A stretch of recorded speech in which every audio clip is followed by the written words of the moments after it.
پاکستان کتنا طاقتور ہے، عبد القدیر خان نے پہلے ہی بتا دیا تھا۔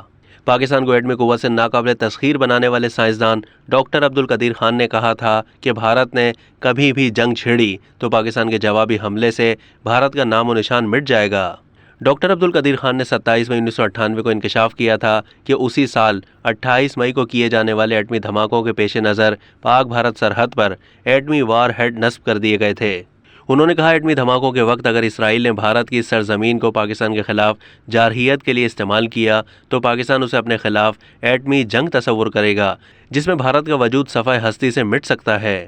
ڈاکٹر عبد القدیر خان کو بتایا گیا کہ 28 مئی 1998 کی دوپہر 3:42 پر ایٹمی دھماکے کیے جا رہے ہیں، لیکن وہ اس وقت چاغی کے اس پہاڑ میں ایٹمی توانائی کمیشن کے ان سیاستدانوں کے ہمراہ موجود نہیں ہوں گے۔ اس طرح ان کی ساری زندگی کی محنت کا کریڈٹ ایٹمی توانائی کمیشن کے سر تھوپنے کی کوشش کی جا رہی تھی۔